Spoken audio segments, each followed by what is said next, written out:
Hello, my dear friends. Welcome to Sahitya Radhana channel. So it's been a long time. Sorry. Yes.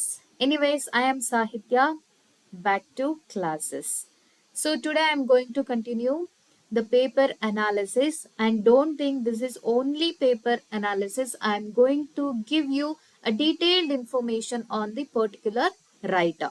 So today I'm going to give information regarding Thomas Carlyle. Yes, ಹಾಗಾದ್ರೆ late ಮಾಡೋದು ಬೇಡ. So let's get into the class. Before that, so my dear friends, I am requesting you to please subscribe to my channel ಸಾಹಿತ್ಯಾರಾಧನಾ.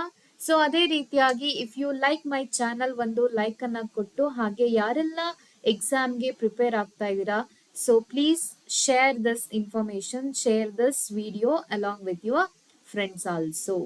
S guys, so ಹಾಗಾದ್ರೆ continue ಮಾಡೋಣ. So ಇವತ್ತು I am going to deal with 13th question. So far we have gone through 12 questions. So today it is 13th. So which one is that?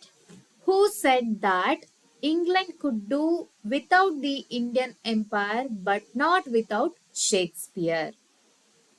So England ತನ್ನ ಐಡೆಂಟಿಟಿಯನ್ನ ಯಾವ ರೀತಿಯಾಗಿ ಬೆಳೆಸ್ಕೊಳ್ತು, okay. So ಅದಕ್ಕೆ ಕಾರಣ ಏನು ಅನ್ನೋ ಒಂದು ಬೇಸಿಕ್ ಫೌಂಡೇಶನ್ ಅನ್ನ ಇಟ್ಕೊಂಡು ಅವರು ಮಾತಾಡ್ತಾ ಇರುವಂತದ್ದು. ಸೊ ಅಲ್ಲಿ ಇಂಗ್ಲೆಂಡ್ ಅನ್ನುವಂಥದ್ದು ಇಂಡಿಯನ್ ಎಂಪೈರ್ ಇಲ್ದೇನೂ ಕೂಡ ಅದು ಬೆಳವಣಿಗೆ ಹೊಂದ್ತಾ ಇತ್ತು. ಬಟ್ ವಿತೌಟ್ ಶೇಕ್ಸ್ಪಿಯರ್ ಇಲ್ಲ ಅಂದಿದ್ರೆ ತನ್ನ ಐಡೆಂಟಿಟಿಯನ್ನ ತಾನು ಎಸ್ಟಾಬ್ಲಿಷ್ ಮಾಡ್ಕೊಳ್ಳೋಕ್ ಆಗ್ತಾ ಇರ್ಲಿಲ್ಲ ಅಂತ ಯಾರೋ ಒಬ್ಬ ರೈಟರ್ ಇಲ್ಲಿ ಹೇಳ್ತಾ ಇದ್ದಾರೆ. ಸೊ ಹಾಗಾದ್ರೆ ಇದನ್ನ ಹೇಳಿರುವಂತವ್ರು ಯಾರು? So option A Carlyle, Thomas Carlyle, Hazlitt, Charles Lamb, Matthew Arnold. So ಹಾಗಾದ್ರೆ ಆನ್ಸರ್ ಬಂದು ಇಲ್ಲಿ ಥಾಮಸ್ ಕಾರ್ಲೈಲ್. ಓಕೆ, ಸೊ ಹಾಗಾದ್ರೆ let's go through the information related to Thomas Carlyle. Thomas Carlyle, a Scottish philosopher and historian. Okay, he is a philosopher as well as a historian. Carlyle was a great admirer of Shakespeare. See, he is an admirer of Shakespeare. Hagagi, he was defending his greatness and believed that his literary contribution, his means Shakespeare's literary contributions, were more essential to the England, means English identity, than the empire itself. So it is very important. So ಹಾಗಾದ್ರೆ like ತನ್ನ empire ಅನ್ನ ಯಾವ ರೀತಿಯಾಗಿ ಅದು establish ಮಾಡ್ತೋ ಅದಕ್ಕಿಂತ ಹೆಚ್ಚಾಗಿ ಇಲ್ಲಿ Shakespeare ಕೊಡುಗೆನೆ ಜಾಸ್ತಿ ಆಗಿದೆ. Because of ಶೇಕ್ಸ್ಪಿಯರ್ಸ್ literature English identity established ಅಂತ ಯಾರು ಹೇಳ್ತಾ ಇದ್ದಾರೆ? Thomas Carlyle. So he ರಿಪೋರ್ಟೆಡ್ಲಿ made this comment during a lecture. Okay, so ಈ ಮಾತನ್ನ ಅವರು ಎಲ್ಲಿ ಹೇಳಿದ್ರು ಅಂತ ಕೂಡ ನಿಮಗೆ ಕೇಳಬಹುದು. Comment during a lecture at Oxford University in the 19th century ನಲ್ಲಿ. Okay, so Thomas Carlyle was born on December 4th, 1795. Okay, so each and every writer's birth date and death date both are very important because ಅವರು ಯಾವ age ಅಲ್ಲಿ ಬರ್ತಾರೆ ಮತ್ತೆ ಕ್ರೊನಾಲಜಿನ ಬರಿಬೇಕಾದ್ರೆ ನಿಮ್ಗೆ ಇದೆಲ್ಲ important ಆಗುತ್ತೆ. So ಅದೇ ರೀತಿಯಾಗಿ guys, I am going to explain, I am going to analyse 2018 question paper also very soon. Okay, so 2018 PU lecturer recruitment ಸಮಯದಲ್ಲಿ ಕೊಟ್ಟಿರುವಂತಹ ಕ್ವೆಶನ್ ಪೇಪರ್ ಅನ್ನ so very soon I am going to like analyse ಮಾಡ್ತೀನಿ. So first ನಾನು ಇದನ್ನ previous one ಅನ್ನ ಮುಗಿಸೋಣ ಅಂತ ಅನ್ಕೊಂಡೆ. ಸೊ ಜೊತೆನಲ್ಲೇ ಅದನ್ನು ಕೂಡ ಸ್ಟಾರ್ಟ್ ಮಾಡ್ತೀನಿ. ಓಕೆ, ಸೊ ಬೇಗ, I mean very soon notification. ಈಗೇನು ಆಲ್ರೆಡಿ 1 ಮಂತ್ ಆಗೋಯ್ತು. ಲೈಕ್ ಏನೋ ಅಮೆಂಡ್ಮೆಂಟ್ ಗೆಜೆಟ್ ಅನ್ನ ಬಿಟ್ಟು ಆಲ್ಮೋಸ್ಟ್ ಆಗಸ್ಟ್ 1st ಅಲ್ಲಿ ಬಿಟ್ಟಿದ್ದು 1 ಮಂತ್ ಮೇಲೆನೆ ಆಗಿದೆ. ಹಾಗಾಗಿ like any time soon we can expect notification. Okay, so ಹಾಗಾಗಿ ಡೋಂಟ್ ಮೇಕ್ ಡಿಲೇ. ಸೊ ನಿಮ್ಮ ಪ್ರಿಪರೇಷನ್ ಅನ್ನ ಬೇಗ ನೀವು ಸ್ಟಾರ್ಟ್ ಮಾಡಿ. Don't neglect anything. Okay, so he died on February 5th. See, December 4th, February 5th, 1881 in London. He was acquainted with major figures like John Stuart Mill. So ಅವರು ಯಾವ್ಯಾರ major literary figures ಜೊತೆ ಸಂಬಂಧವನ್ನ ಚೆನ್ನಾಗಿ ಇಟ್ಕೊಂಡಿದ್ರು, ಯಾರ ಜೊತೆ ಅವರು ಕೂಡ ಬೆಳವಣಿಗೆನ ಹೊಂದ್ತಾ ಇದ್ರು, ಇದು ಕೂಡ ಇಂಪಾರ್ಟೆಂಟ್ ಆಗುತ್ತೆ. Okay, so acquainted with John Stuart Mill, Ralph Waldo Emerson. Do you know who is he? Ralph Waldo Emerson. Ralph Waldo Emerson is an American poet. Okay, so let me know the birth and death date of Ralph Waldo Emerson in the comment box. And Charles Dickens. Charles Dickens also comes in the same period, Victorian era. Carlyle began his literary career with translations of German authors. Okay, he started with translations first, including Goethe. Goethe is very famous in German literature. ಹಾಗಾಗಿ Goethe ಇಂದ ಅವರು start ಮಾಡ್ತಾರೆ. Through whom he became fascinated with the idea of the hero. This is very important because throughout Thomas Carlyle's works we can see hero concept and great man. Okay, leadership, hero, great man, ಇದೆಲ್ಲವೂ ಬರ್ತಾ ಹೋಗುತ್ತೆ. ಹಾಗಾಗಿ ಅವರು ಯಾರಿಂದ influence ಆಗಿದ್ದು ಅಂತ ಅಂದ್ರೆ Goethe, German writer Goethe. So next his essay. So let's go through his works. His essay signs of the times, written in 1829. Written ಆದ್ರೂ ಆಗಿರ್ಬೋದು, ಪಬ್ಲಿಷ್ಡ್ ಡೇಟ್ ಆದ್ರೂ ಆಗಿರ್ಬೋದು. ಇನ್ ಸಮ್ ಕೇಸಸ್ ಏನಾಗಿರುತ್ತೆ, ಎರಡು ಕೂಡ ಬೇರೆ ಬೇರೆ ಆಗಿರುತ್ತೆ. Okay, science of the times critiqued the industrial revolution's impact on society and predicted social and moral challenges from mechanization and materialism. Okay, so like the society is moving away from morality ಅಂತ ಅವರು ಇಲ್ಲಿ ಹೇಳ್ತಾ ಇರುವಂತದ್ದು. So the industrialization changes everything. The more it developed, the less it is what to say, we can say less moralised ಅಂತ ಕೂಡ ಇದನ್ನ ಹೇಳ್ತಾ ಪ್ರತಿಬಿಂಬಿಸಬಹುದು. So ಅವರು ಚಿಂತಿಸ್ತಾ ಇದ್ರು ಅಂದ್ರೆ ಇಂಡಸ್ಟ್ರಿಯಲ್ ರೆವಲ್ಯೂಷನ್ಸ್ ಆದಂಗೆ ತನ್ನ ಸೊಸೈಟಿ ತನ್ನ ಮೊರಾಲಿಟಿಯನ್ನ ಕಳ್ಕೊಳ್ತಾ ಇದೆ ಅಂತ, ಮೆಟೀರಿಯಲಿಸಂ, ಮೆಕನೈಸೇಷನ್ ಅನ್ನೋದು ಹಿಂಬಾಲಿಸ್ತಾ ಇದೆ ಅನ್ನೋದು ಅವ್ರದ್ದು ಮೇಜರ್ ವರಿ ಆಗಿತ್ತು at that time. Signs of the times. Next Sartor Resartus. His next work ಬಂದು Sartor Resartus 1833 to 1834 is a philosophical and satirical novel. See, this is a novel which he critiques materialism and explores transcendentalism and spiritual rebirth. See, materialism ಮತ್ತೆ hero concept ಅನ್ನ ಅವರು ಎಲ್ಲಾ works ಅಲ್ಲೂ ಕೂಡ ಹೇಳ್ತಾ ಹೋಗ್ತಾರೆ. ಹಾಗಾಗಿ ದಿಸ್ ಇಸ್ ವೆರಿ ಇಂಪಾರ್ಟೆಂಟ್. ಇಲ್ಲೂ ಕೂಡ ಮೆಕನೈಸೇಷನ್, ಮೆಟೀರಿಯಲಿಸಂ ಬಗ್ಗೆ ಮಾತಾಡಿದ್ದಾರೆ. ಸಾರ್ಟರ್ ರಿಸಾರ್ಟಸ್ ಅನ್ನೋ ಒಂದು ನಾವೆಲ್ ಅಲ್ಲೂ ಕೂಡ ಅವರು ಮೆಟೀರಿಯಲಿಸಂ ಬಗ್ಗೆ ಮಾತಾಡ್ತಾರೆ. Then explores transcendentalism and spiritual rebirth. Spiritual rebirth ಅಂತ ಅಂದ್ರೆ ಲೈಕ್ ಯಾವ ರೀತಿ ಈಗ ಜನರು ಮೊರಾಲಿಟಿಯನ್ನ ಕಳ್ಕೊಂಡು ಸೊಸೈಟಿ ಅಧಪತನದ ಕಡೆ ನಡೀತಾ ಇದೆ ಅಂತ ಹೇಳ್ತಿದಾರೋ, ಲೈಕ್ ಟಿ.ಎಸ್. ಇಲಿಯಟ್ ಅವರು ಲೈಕ್ ಸೆಕೆಂಡ್ ಕಮಿಂಗ್ ಅಲ್ಲಿ ಮಾತಾಡ್ತಾರಲ್ವಾ ಸ್ಪಿರಿಚುವಲ್ ರೀಬರ್ತ್ ಬಗ್ಗೆ, ಅದೇ ರೀತಿ ಅವರು ಕೂಡ ಸಾರ್ಟರ್ ರಿಸಾರ್ಟಸ್ ಅಲ್ಲಿ ಸ್ಪಿರಿಚುವಲ್ ರೀಬರ್ತ್ ನ ಬಗ್ಗೆ ಮಾತಾಡ್ತಾ ಇದ್ದಾರೆ. So the book means Sartor Resartus presents itself as the editor of a fragmented manuscript by the fictional philosopher Diogenes Teufelsdrockh. ಅಂದ್ರೆ Diogenes Teufelsdrockh is a character, okay, protagonist of the novel. So he is a editor in this novel.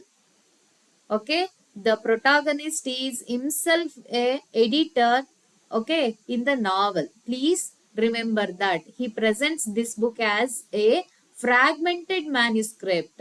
Okay na? So book ಅಲ್ಲಿ ನಾವೆಲ್ ಅಲ್ಲಿ ಇರುವಂತಹ character ಬಂದು ಅವನೇ ತನ್ನಷ್ಟಕ್ಕೆ ತಾನೇ ಒಂದು book ಅನ್ನ ಬರೀತಾ ಇದ್ದಾನೆ, ಅದಿನ್ನ ಎಡಿಟ್ ಆಗಿಲ್ಲ. Okay, protagonist is the editor, is editing.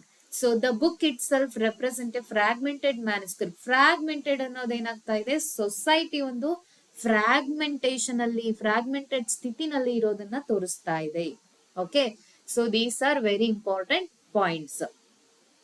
The French Revolution, a history. Next work, it's famous and very important work bandu The French Revolution, a history. Subtitle bandu a history. Written or published in 1837. It is a dramatic and vivid portrayal of the French Revolution. Of course, as title mentioned, it is about French Revolution, and you should remember that Charles Dickens was influenced by this French Revolution, and he wrote Hard Times.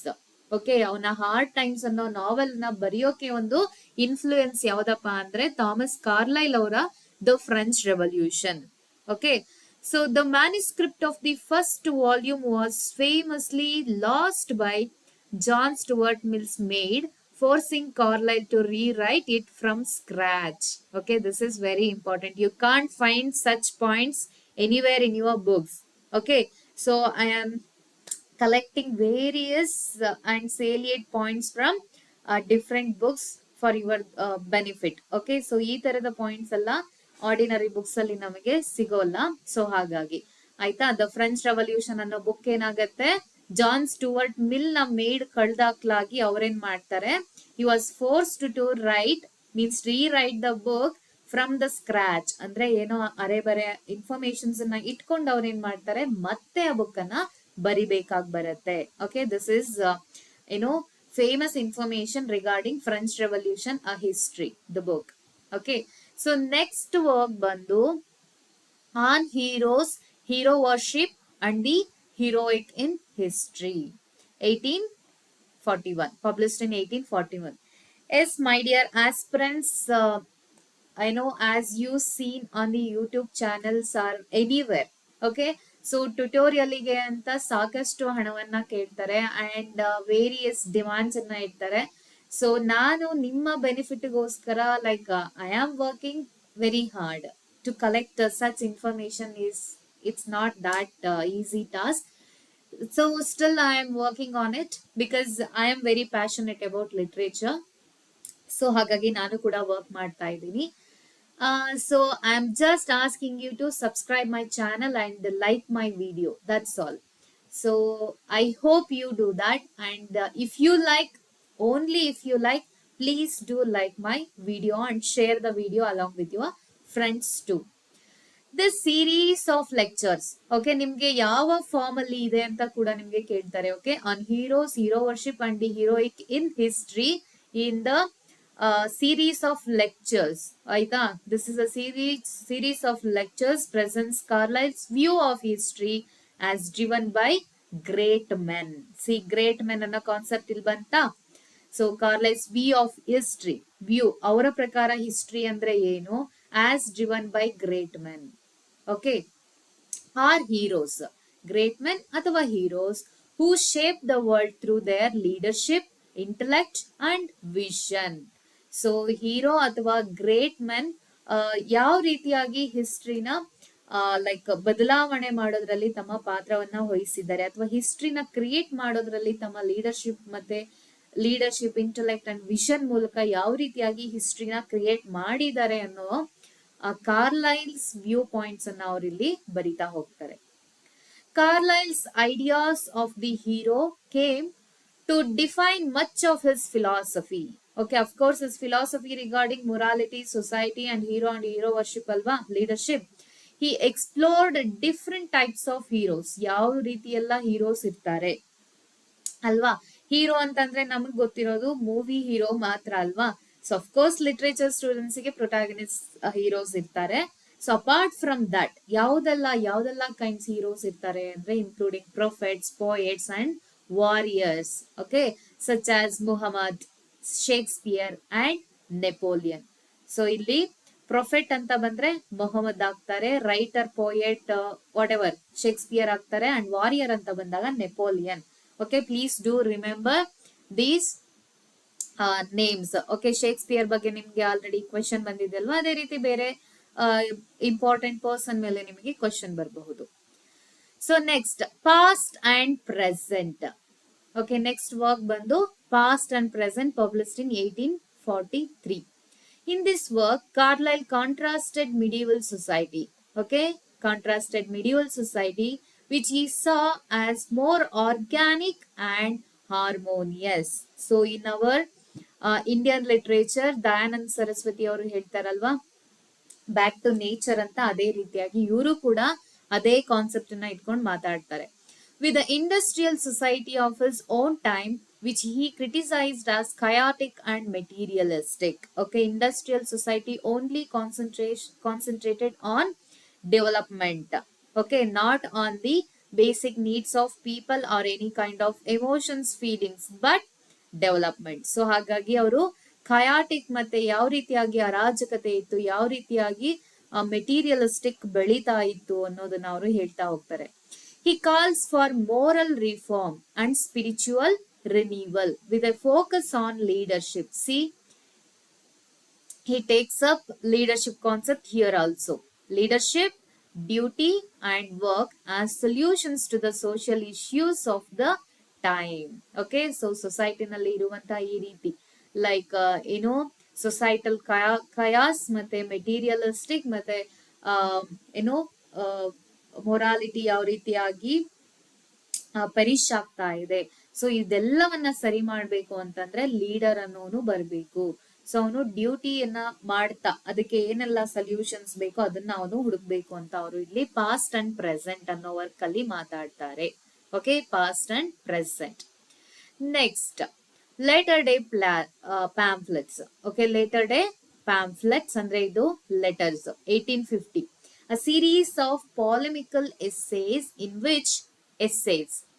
which Carlyle criticized the democratic and capitalist systems. So of course ಇಲ್ಲೂ ಕೂಡ ಅವರು materialistic world ಅನ್ನೇ ಅವರು criticise ಮಾಡ್ತಾ ಇರುವಂತದ್ದು.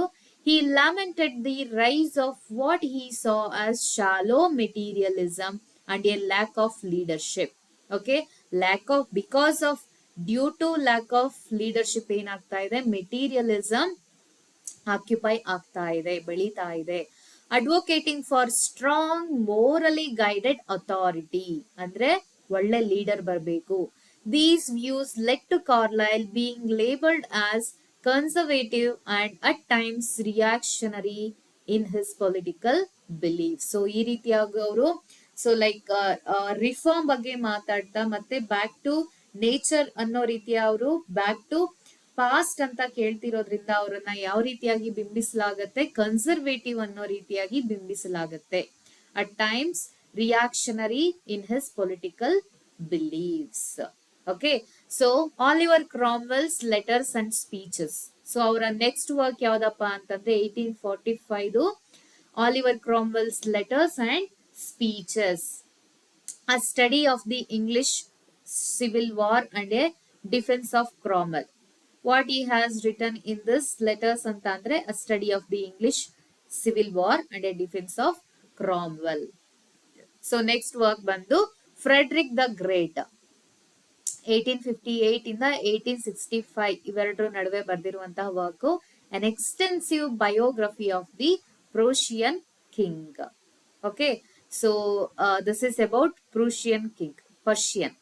Okay na, so please do remember these points, very important. ಅವ್ರದ್ದು ಎಲ್ಲಾ works ಇರ್ಬೋದು. ಓಕೆ, ಸೊ ವರ್ಕ್ಸ್ ನ ಇಂಪಾರ್ಟೆಂಟ್ ಥೀಮ್ಸ್ ಮತ್ತೆ dates. Okay, dates, important codes these are very important. And age, so ಯಾವ ಏಜ್ ಅಲ್ಲಿ ಬರ್ತಾರೆ, ಅವ್ರದ್ದು date of birth and death. Okay, so dates ಮತ್ತೆ ಅವ್ರದ್ದು ಏನೆಲ್ಲ ವರ್ಕ್ಸ್ ಇದೆ ಅದ್ರದ್ದು ಡೇಟ್ಸ್ ಏನಿದೆ, ಕೋಡ್ಸ್, ಇಂಪಾರ್ಟೆಂಟ್ ಕೋಡ್ಸ್ ಏನಿದೆ, ಯಾರ್ದಾದ್ರ ಬಗ್ಗೆ ಅವರು ಕಮೆಂಟ್ಸ್ ಅನ್ನ ಮಾಡಿದಾರ, you have to look into that also comments. Okay, and his age, ಅವರ ಏಜ್ ಅಲ್ಲಿ ಏನೆಲ್ಲ ಬದಲಾವಣೆ ಆಗ್ತಾ ಇತ್ತು, ಏನೆಲ್ಲ ಏನು ಇಂಪಾರ್ಟೆಂಟ್ ಪಾಯಿಂಟ್ಸ್ ಇತ್ತು ಅದನ್ನು ಕೂಡ ನೀವು ನೋಡ್ಕೋಬೇಕಾಗುತ್ತೆ. And his contemporary writers also very important, because chronology ಅಂತ ಬಂದಾಗ ನಿಮ್ಗೆ ಅದೆಲ್ಲವೂ ಕೂಡ ಇಂಪಾರ್ಟೆಂಟ್ ಆಗ್ತಾ ಹೋಗುತ್ತೆ. Okay, so this is all about Thomas Carlyle. So I hope you liked this video, you liked this information. Yes, my dear friends, if you like my class, please do like the video. And if you want any more information, please comment in the comment section. Okay, so ಅದೇ ರೀತಿಯಾಗಿ ಯಾರೆಲ್ಲ subscribe ಮಾಡದೆ ನೋಡ್ತಾ ಇದ್ದೀರಾ, please do subscribe to my channel and support me. So ಹಾಗಾದ್ರೆ let's meet in the next class. See you then.